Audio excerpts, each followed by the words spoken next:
Hi, so it's Tamar, and I'm doing another entry into the Lived Experience Practitioner Discrimination Diaries. So these are diaries where kind of recording the impact of basically trying to fight discrimination as a lived experience practitioner, and just kind of recording the impact of it basically. So today it's not just me yabbering on. I've got someone with me. So this is the second time I've had someone on to have a conversation with. So do you want to introduce yourself, Zaynab? Yeah, sure. Hi, everybody at home. My name is Zaynab. I'm a young person. I'm 19 years old, and I'm also a lived experience practitioner. I've done some work with Tamar on a couple of things. More recently, she's been kind enough as to nominate me for the Big Spud executive committee to go on for election and stuff like that. So yeah, Tamar's been really helpful with that. We've done some stuff with the Wellcome Trust. So yeah, I thought it'd be great to do some stuff on the discrimination diaries, as I know that's something that Tamar's really passionate about and something that I'd really like to support. And so yeah, that's kind of me. So nice to see everyone. Yeah. Oh, cheers, Zaynab. Yeah.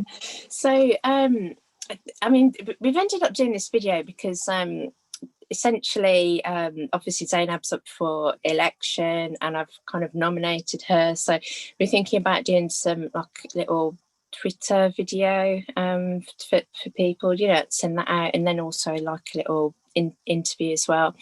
And then I was thinking, well, why not sort of be part of the discrimination diaries entry, because obviously there's me talking. I was explaining a bit to Zainab about what it is really, which is essentially just me talking about the impact of the discrimination faced in doing this type of work. And I kind of explained to her a little bit earlier some of the impact that it's had on me. So over the last 18 months, sort of basically being ambulanced out of work, having seizures, kind of I've had an appointment today actually with an epilepsy specialist, and I've yeah.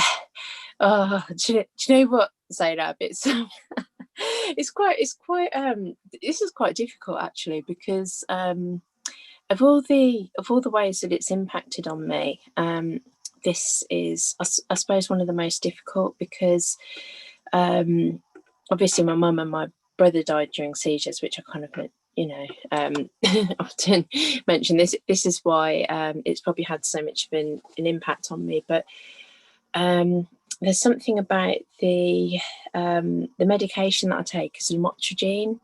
So that can have basically, it can give you side effects that look like epilepsy. When you first take it, you have to take it in increments, because it can end up basically eating away at your liver, and you can get a life-threatening rash and you can die. So you have to take it in like these little tiny increments. Yeah. So it was funny when I was told that.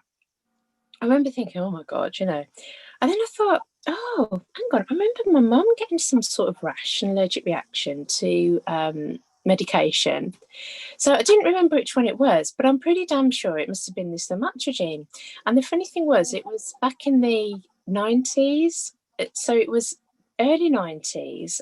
I don't know if it was sort of when it was exactly, but when she went to the GP, because she just moved up from London, and she was being seen by King's College, which is the like the university hospital, and basically that she went to a GP and said, oh, I've got this rash. Well, I mean, if you get a rash, you don't always go down the GP, do you? You just kind of anyway, he said to her, oh, what medication you on? He goes, what's this medication? He goes, this isn't even licensed yet. What is it? And so essentially they've been giving her some sort of I don't know if she was a guinea pig or if she was on the trial or something. She didn't seem to know about it. And it was eating at her liver. So this I've said this a few times on the diaries. It's a bit like me going, yeah, cheers, mum. You took one for the team, so I don't have to. Oh my God.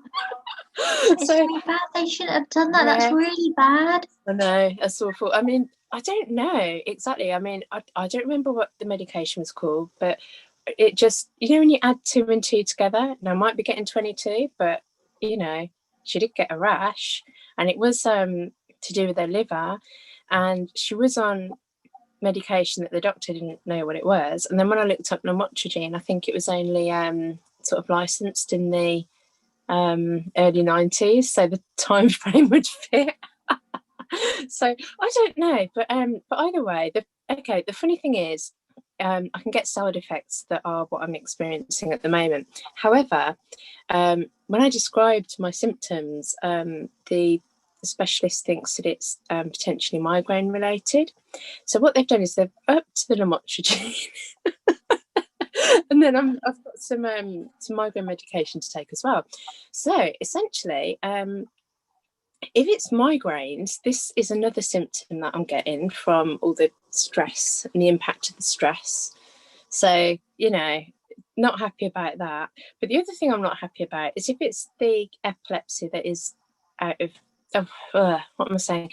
If it's the medication, then, if I take more of it, I'm buggered, aren't I?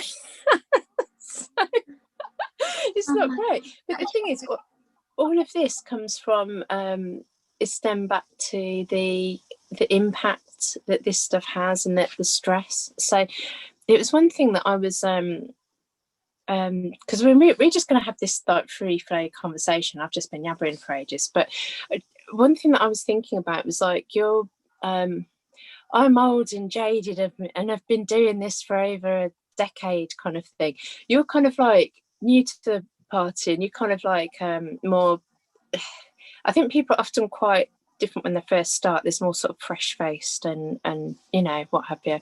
So I'm just interested really, if you've I mean, obviously you haven't experienced to the same extent, but I'm just wondering if you've sort of what your experience has been with discrimination. You might not have had anything, but just yeah. Yeah. So discrimination. So discrimination in general, or discrimination with lived experience practitioners? I was thinking really within the work that we do. I know that it's work we do. Yeah. I mean, I've got to admit, a lot of discrimination, I've only realised that the discrimination has existed looking back over several years. I didn't actually know it was happening when it was happening, or I didn't recognise it as such. So I think I'm kind of interested in your perspective, and like I say, you might not, it might all be rosy and great and kind of, I don't know. So I just, I'll let you chat about it. Yeah, so I kind of was in CAMS, so the Children and Adolescent Mental Health Services, and so I work a lot on the youth mental health side of things, and so recently with Forward Thinking Birmingham, which is the new CAMS, the new 0 to 25-year-old service in Birmingham, we had to do following the Black Lives Matter movement. We kind of had loads of young people who were interested in activism and mental health activism come together, who were all people of colour, as well as kind of all clinicians who were also people of colour. We all came together and spoke about our experiences of discrimination just in mental health services. So we had quite a few kind of mental health activists, a couple of lived experience practitioners, a couple of survivor researchers, and we all spoke, and we talked about our own kind of journeys and things that we noticed about kind of inequality and in imparities in the mental health system. So I talked about how when I was in community mental health services, when I came out of hospital, the nurse didn't read my notes about the trauma that I had when I was younger. And I spoke about it. It was an exorcism that my parents did on me. And that clinician said, "Oh, that's normal for brown people, isn't it? It's normal for brown people to go through that, like all Indians go through it, and I was like, I'm not Indian, I'm Mauritian. And yeah, so that was something that we talked about in that Black Table talk. And lots of other young people had similar experiences where they quite a lot of the young people there, they were Black and had gone through psychosis, and so they talked about their experience of being Black, say in a psychiatric intensive care unit, and being at their most psychotic. But now that they're better, they can realize how people thought they were just, oh, they're Black and dangerous, and that's a stereotype. And I feel like lived experience practitioner work, I think people recognize that there are those stereotypes that kind of South Asians are kind of the self-harming kind of type of stereotype, and Black people are kind of thought of as Black and dangerous, and really kind of a danger to society, and harmful, all of these things, aggressive, rather than thinking about just people who are in distress and who are really poorly. So I think lived experience practitioner work does recognize those stereotypes, but I don't think enough is being done about it. Like, when I go to committees and board meetings, and I'm involved in a lot. Like, I'm involved in a lot of co-production steering groups, a lot of research advisory panels, some global work, and when most of the time, I can say maybe like 9 times out of 10, when I go into a Zoom meeting, well, Zoom meeting now, but when I was going to actual meetings in person, I'd say 9 times out of 10, it was a room full of white people. And I would go into that room and think, okay, is this space not meant for people like me? Like, I'm the odd one out here. Obviously, I'm the kind of exception to the rule. I don't feel like I belong here. And that in itself will make the lived experience practitioners who are people of colour, it's going to deter them from doing this kind of work, when actually it's so important for them to keep at it, because we need to represent those people, those unheard voices. We need to listen to the unheard story.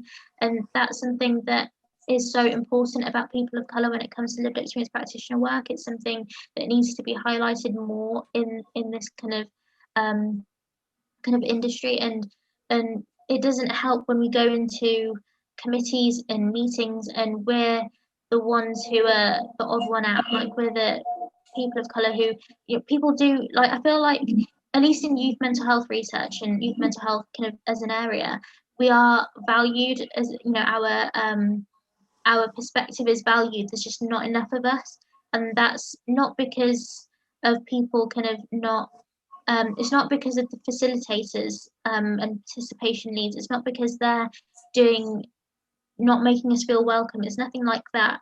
I think it's more just the visibility, like feeling visible in a room of people, and knowing that there's other people who we're like. And I feel like um, there's also the aspect of, I know that there's this example with a researcher. They really did not know how to talk about race. Like, I used to be a child in care, so I was under the care of the local authority. So I was involved in this research to do with care leavers and children in care and our experience through the pandemic. And I was the only brown person in the room. And they were kind of saying um, how how has the pandemic affected you, stuff like that. And I was, I had my lived experience practice, my LXP hat on, and I kind of said, I'm a minority in this room, and in mental health services, I've often been a minority, well, minoritized, because I'm brown and stuff like that. And I said, because I'm not white, and they got really kind of, they didn't know how to talk to me about race. They were kind of really jumpy about it. I said, oh, no, no, no, it's not because you're not white. And they tried to take it away from that. And I'm like, no, let's be real. It is because of that. And yeah, I think people, like, right now, there's a lot going on about white privilege, and with Black Lives Matter movement, there was a lot about white privilege and supremacy and all of this. But I think it's not just about education on that it happens. I think it's more education on just how to talk to people about simple differences. You know, the elephant in the room, race. Like, saying race does not make you racist. And in LXP work, that's something that I've noticed, that people, you know, facilitators who are usually white don't know how to interact with people who are not white, and that's the big elephant in the room, that we're different and people don't know how to approach it. And I understand that, but I think there should be more done about it, to make spaces more representative. And I think it's really good. I think it's coming a long way. Like in the Wellcome Trust, they've been really, really good. Right now, the Wellcome Trust are doing some global initiatives to tackle adolescent depression and anxiety. So we're looking at what they call active ingredients in what helps young people who are experiencing those difficulties. And they have a lot of variety, a lot of diversity on their board, which is absolutely amazing to see. There's this guy from Birmingham, actually. I mean, I think he's from Birmingham, and he's Sikh. And I have never ever seen someone who is like, you know, brown, and had been on a board like that. And it's great to have that representation. It's just there's not enough of it. And in LXP, I think it's discrimination enough not having those faces there. It's discrimination enough not having that representation. So talking about it is one thing, but doing stuff about it is another. And that's something that in LXP work is lacking. But in youth mental health research, it's getting better. Like that guy, he's absolutely great, really good at what he does. I think he's got his own like little, I'm not sure if it, I think it's actually quite big, you know, this charity for Sikh people going through depression, and it's great. And we need more of that. We need more of that to circulate. I feel like it's out there. There are LXPs out there who are brown or black, and you know, do put their message out there. It's maybe just not circulated. And yeah, I think it's really important. But I've blabbered on for a while, so no, that's fine. And I love that you brought that up, actually, because it's something that I mean, when talking about lived experience practitioner working, there is so much discrimination faced by people, and that includes kind of like white Psi men. You know, I've seen my colleagues who are you know, white male, you know, straight, end up kind of so impacted by the discrimination they face and the career blocking, lack of progression, just the I don't quite know how to describe it, because a lot of the time it's not done overtly. So I think the term microaggressions really nails it for me. Sometimes it is overt, though. I've heard of lived experience practitioners who have been left out of things like team meals because they're just seen as a service user. You know, it's yeah, it's really bad. But it's yeah, I'm thinking that if you're male and you've got your white privilege and you're straight and all the rest of it, and you're experiencing that, then what about if you're right down the list? You know, what if you're female, trans, black, South Asian, basically not white, you know, you've got maybe physical disability as well. And the thing is, it's like, you know, there's intersections, and basically it's kind of people end up right down there. And one of the things that I try to do with the activism, and when I'm, you know, kind of like talking to organisations and trusts, is to say, because people will often have will often think about equality, and I think, oh, you know, we've got our LGBT kind of networking thing, or we've got our BAME network, or, you know, basically a non-white network, you know, and you've got your disability networks, and, you know, think about it like that. And I'm often trying to say, well, lived experience practitioner working in your organisation will feel, well, got a hair in my mouth. What I try to say to them is that actually lived experience practitioner working falls even below all of these kind of other other what do you call them, other forms of discrimination. yeah. And if you you know, because as a lived experience practitioner member of staff, you're likely to I've got no data to back this up, but just, you know, going from actually I do have some data to back it up, because we did some research on this, but qualitative data. Oh, my mind's going now. But basically, you're more likely within a team to fall into that kind of that scapegoat, discriminated kind of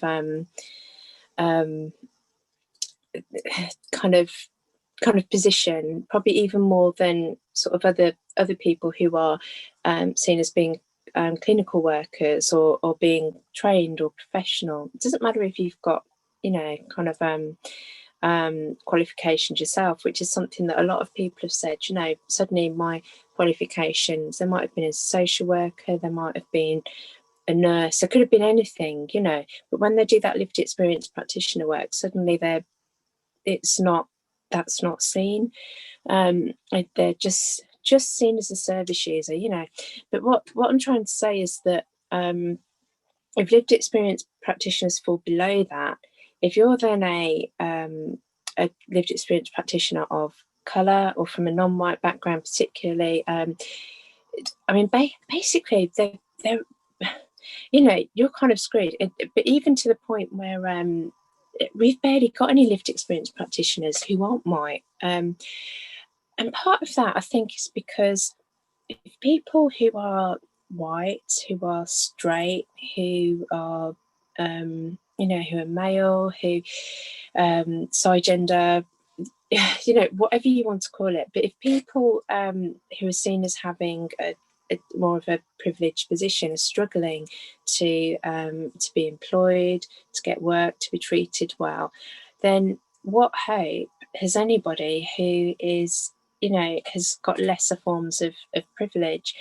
And this is something that I keep trying to bring to organisations' attention, which is when, you know, when you're looking at your equality and diversity, particularly within you know, mental health settings where they employ lived experience practitioners, it's so important to understand that this in itself is another layer of discrimination. And then, you know, because within your kind of like your black staff networks, you know, your BAME staff networks, or your disability staff networks, or your what's the other one, LGBTQ staff networks, they're focused on those particular issues as such. So if you have a black lived experience practitioner going along to those, and I think what I've noticed is that lived experience practitioners don't tend to go to these networks, and you think, well, they need support, so why are they not going? And part of it is because you know, the support that's needed as lived experience practitioners kind of isn't given. So I mean, I've bantered a long time about that, but it's something that I've noticed, and it's something that that I worry about. And, you know, as a kind of a bit of an interloper, as somebody who is you know, who looks white, who passes as white, who you know, who passes as straight, who pass, you know, because I'm I mean, I probably fit into all of those groups, but I feel like aside from my mental health disability, my physical disability is also invisible. So it's like I feel a bit like a intruder in all of those different networks, if that makes sense. But I've probably got maybe a strong discrimination within the organisation that I work in, because I'm an LXP, aside from all the other stuff, you know. But yeah, that's me yampering on about it. But I'm just wondering what you think of that, or what your experience is, because obviously you're a person of colour who looks like a person of colour. You know, you can tell, and you're someone who is working. You know, you're up and coming. You're young, so you're kind of at the sort of fresh end, if that makes sense. I'm just wondering, you know, that's my impression. What is yours? How do you find it? Yeah.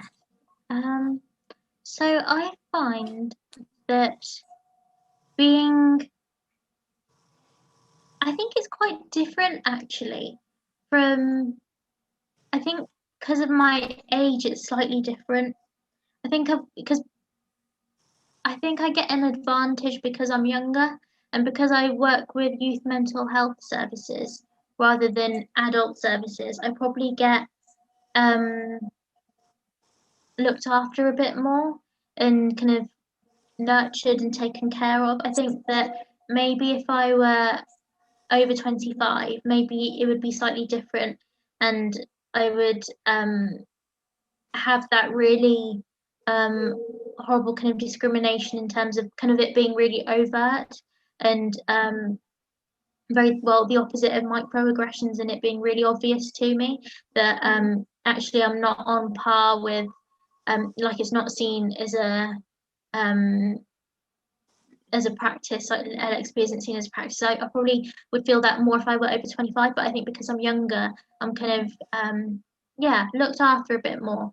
And what I've noticed in my experience is that um yeah, we're not seen as equal in comparison to normal normal kind of clinicians. Um we are kind of thought of as slightly different, but in youth mental health services, um, it's not as obtruse, it's not as evident. There's because we're young people, they kind of really value the youth voice, and so um, I've like with the personality and complex trauma pathway, it's kind of been very much the case that I've been invited to all the team away days and the WhatsApp group, even like small things like a WhatsApp group. They've really involved me as a team and really as a team member and really kind of valued my input and everything I say they really take it on. Even if what I say is rubbish, they kind of really value it. I don't know how they do it, but they really like what I say and they like my presence and they're constantly kind of thanking me and stuff. And so that's really good, a really good way of co-production. And definitely no discrimination there. But I don't think it's on kind of that's just like one NHS service. I think the discrimination is on a much wider scale. And the discrimination I would say would be when I've looked at jobs like for lived experience practitioner work or like even peer support workers, um, we because lived experience is our knowledge, that's our knowledge base, that's our qualification as it may.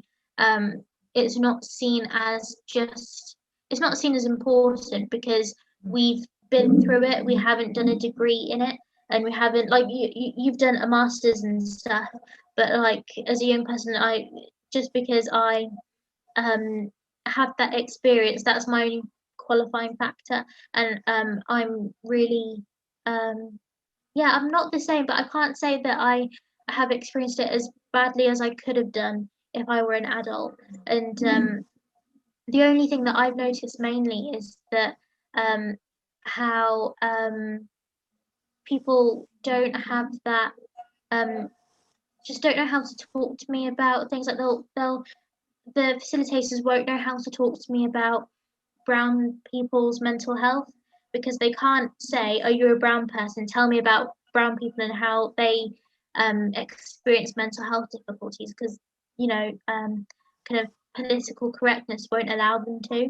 But I know that that's what they mean, and that's probably what they do. And so when Yeah, I'm onto panels, I probably get it because I'm from a minority um, and don't have that privilege. And I think privilege comes to, like I was saying before, that privilege just means that you're predisposed to disadvantage due to your circumstances. And so I think those facilitators and the committees and board meetings and advisory panels, they know that I don't have that privilege. So they invite me onto boards because I represent all brown people. Um, and I feel like that's discrimination in itself. That's the only form of discrimination that I would say has an impact on how I go about my work. I feel like people take me on because in the field of mental health, there's a lot of mainly white people, and I feel like you don't get many people from my background who are female, who have EUPD, who kind of like I'm quite lucky that I'm not further minoritized. I mean, being a brown person minoritizes me because actually in Birmingham I'd probably be the majority, or in the majority Yeah. being the name, but society and would minoritize me. But then I'm further minoritized by the fact that I'm female. Then I'm further minoritized by the fact that I'm kind of autistic, and further minoritized by the fact that I'm a lived experience practitioner. So it's just like a chain of being minoritized. And like I said, when going into panel meetings and stuff, and me being the only brown person there, and me thinking, so this is why they invited me to the board, because they wanted a brown voice, not because they value what I say or I could bring something different. It's just because of a factor that I can't control. So it's nothing, not because my hard work has been recognized. And I feel like that in itself is a form of discrimination, and it's a form of like indirect racism, just picking me because I represent a different voice. And then I remember one thing that did happen when I was at, because I've kind of taken a break from it now because of COVID and stuff, but I used to give lectures at universities about my experience of CAMS and stuff. And I remember they said to me, "Oh, you're brown. You represent all brown people. You need to speak for all brown people. And you're a young person. You need to speak for all brown young people." I was like, "Okay, great. I haven't even spoken to you about my experience or what I've done or anything. I didn't even tell them about my book, and that's their first thing. They loved me. They put me on all of the lectures. Said, "Oh, I need you for this. I need you for that. I need you for this because you're a brown person, and that would be great." And I was like, hang on, I think I know what you're doing. And what did you call it? Rubber, there's something about coercive rubber band something. Oh yeah, rubber stamping. That's Yeah. it, rubber stamping. So I Although felt what that, you're saying at the moment, you sound like blooming Token on South Park. yeah, that's right. That's right. It was very, very tokenistic. And so I Yeah. think that has been probably one of the bigger ways that I feel like I've been discriminated against. But I think it wasn't till recently that I probably noticed that. Like I just thought it was strange, but didn't think anything of it. And because I was so kind of fresh into kind of lived LXP work, and so because of that, I didn't notice it. But I feel like being involved in more, talking to more people, like there's not many young people who've um, been through that and had that happen to them. And I feel like privilege is just disadvantage, and we're going to be disadvantaged because of something that we can't control. And that does get to me, and I can see how it would really get you down and stuff. So I do really understand that, not to your extent where things have been really, really tough for you and things, because I've probably had it quite good considering that I'm a young person, and so they've kind of been careful and put a little bubble around me a bit more. Yeah. So I think that's why I've been so I mean, kind of naive. yeah. To be honest, it's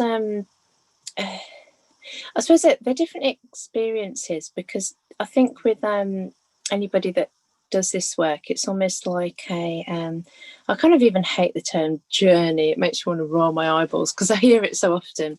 But essentially, you kind of like you're starting kind of within this work, and often the eyes that you're seeing through are kind of different to when you've done it for a while, and you've got to I mean, when you work within services or delivering training to address discrimination, you get to hear kind of what happens in the background. You hear the way people speak about other people, and a lot of the time it's not even conscious or recognized, but there's very much a kind of an us and them thinking when it comes to clinicians and service users.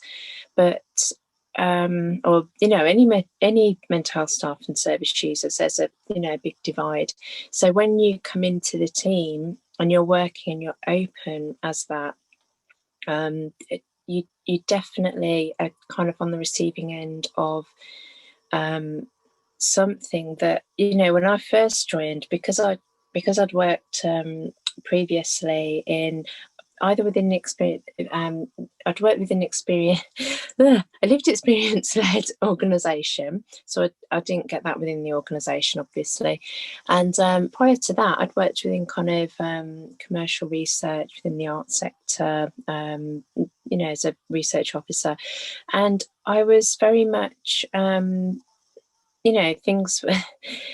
I was going kind of on my merit, if people didn't like me or liked me, or however they felt towards me, my work was kind of viewed on its merit and different. So I didn't even see that when I first started working within an organisation. It took me a while to be able to see that. So I think when you first start working, and particularly if you're not working within kind of services, sometimes if you're on advisory boards, you don't get to see that other side, or experience that. So, but there's also something as well though that I've noticed, which is with young person services and young person's co-production.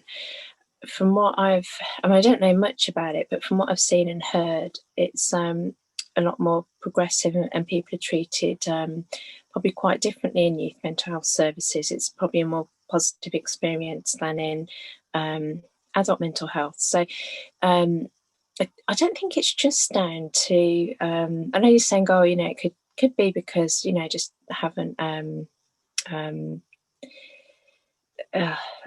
because of the perspective. But I think actually it sounds like you guys are genuinely treated, or the approach is kind of it's different in a way.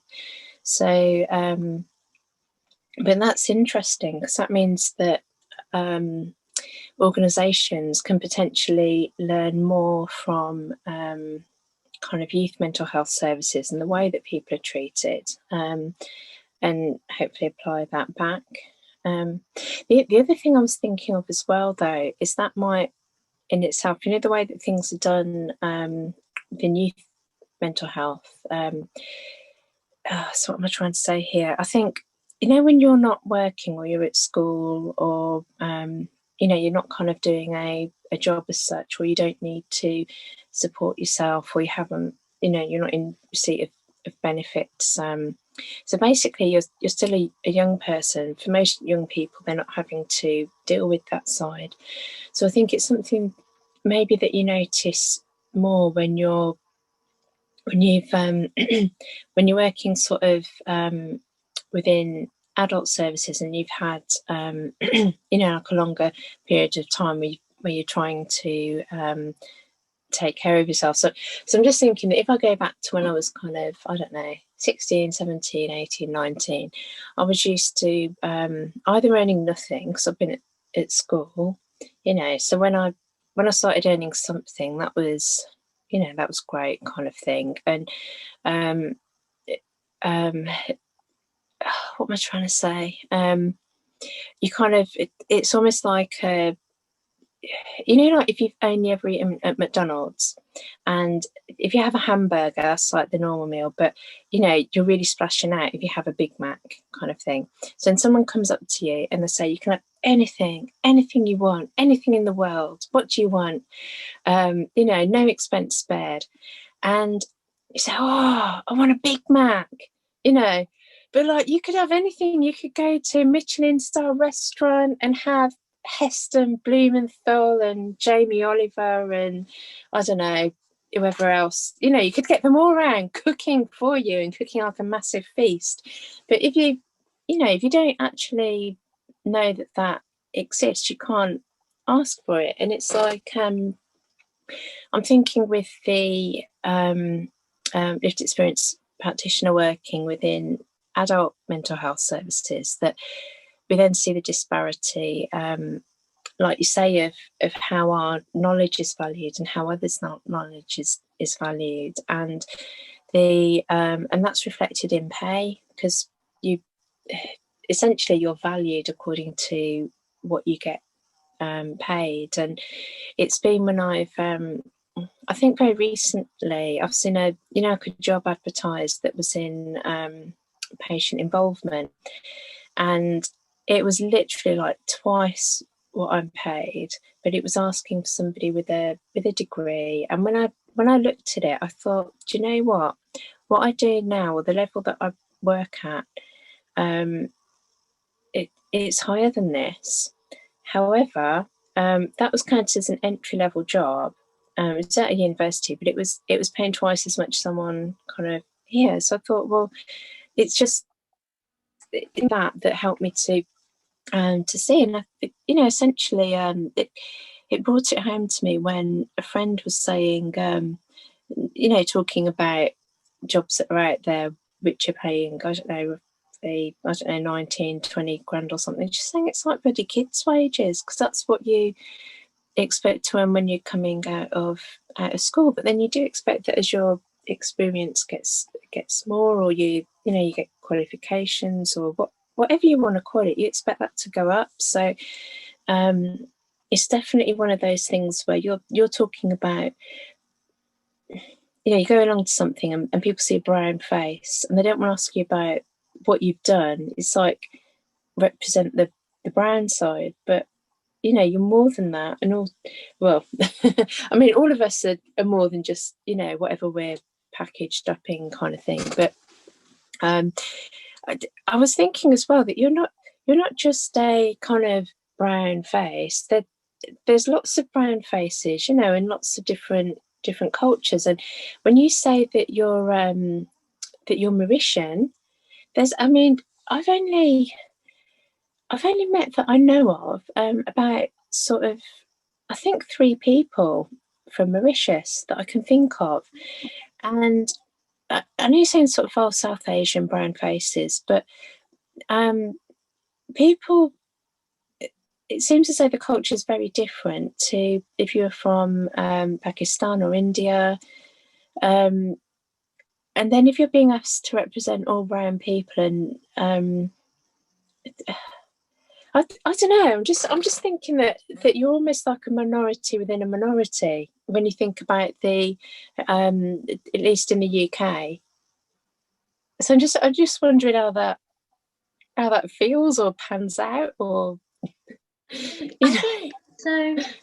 I am Mauritian, and I feel like that's not a very popular, like, usually people say, oh, I'm Indian, and that's, everybody knows that, and that's, that's very kind of well known. But I feel like Mauritian people are like, where's that? And so I do completely agree. It's like being a minority, but being brown, but being a special kind of brown. But I call myself a hybrid because my dad's Mauritian, and I would like to say that I'm more Mauritian. But my mum was born in Pakistan, but she's not actually like proper Pakistani. So my mum was kind of raised in Saudi Arabia. So I call myself a hybrid because it's quite rare for a Pakistani and a Mauritian to kind of be married and have children, because they're very much against each other usually. yeah. But yeah, I'm a minority because I'm not just Pakistani, but my mum was raised more in Saudi, and then I'm also a minority because I'm Mauritian. So yeah, it does feel quite strange, and usually people are like, oh, where's that? So I do get a lot of, oh, I don't know where that is, never heard of it. Is it a real thing? I'm like, yes, it's a place. It's a place. Yeah. Yeah, I do get that a lot. But yeah, I feel like I bring, like I was saying about being brown further minoritizes me, then being female further minoritizes me, and then being autistic, having a mental health condition. I feel like being brown minoritizes me, but then being a hybrid also minoritizes me. So Yeah. basically, society, and it has just further like debunked me. Oh, you're this, then you're that, then you're that, then you're that, then you're that. And so yeah, and I think when it comes to LXP work, it's not Well, in definitely in youth mental health services, in youth mental health co-production, it's actually really valued, and I don't think it's like that for adults at all. But in youth mental health co-production, I feel like the more minoritized you are, the better, because then they can do the tokenistic thing and show you off. So it's better than You get more work because you're the brown face in the room. Yeah, definitely.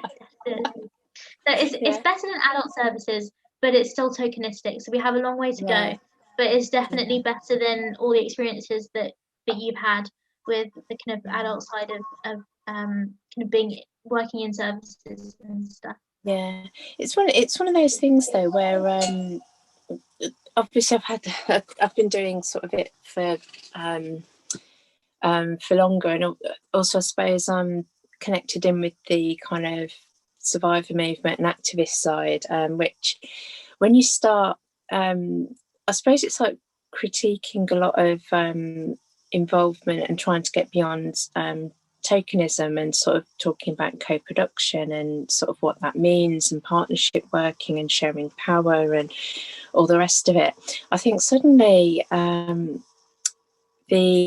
your voice isn't so appreciated. It isn't so, people don't want to hear that, you know. So it's perhaps something that is, I don't know. Yeah, it's there's probably something about that as well. I think, you know, I mean, if I go to, I'll give you an example. It's when you, it's when you know, like it's like, I think it's a little bit, someone described this to me. They said, oh, it's a bit like, you know, when you're a baby in the high chair and everyone kind of loves you and you're all cute and you know, and she says, and then you grow up and it's like, actually, no, I want to get out of this high chair. I want a proper adult seat and sit at the table, you know, no, this high chair don't fit anymore. And there's something about that. And I think it's like when if I go to different things, I can often tell, you know, fairly quickly where people are at on their sort of knowledge of lived experience practitioner working, or if something is tokenistic, or if something is you know, more kind of radical or advanced in that way of thinking. And yeah, of course, there are ones where you go along and you think, do you know what, and like you think, I can't, like I can't help myself. There's a part of me where if something isn't right, I have to speak up about it. Unfortunately, that then it marks you with a big X, you know. But I can't. I just think, well, how can I, like, you know, go home and live with myself if I've just kind of you know, let this stuff fly by, not spoken of it. You know, people probably don't even realise that this is tokenism, or, you know, what have you. A lot of people don't know. But I remember going to one thing, oh my goodness, and it was just I can't even say. Basically, I went to it, and there were three of us that kind of flagged stuff up.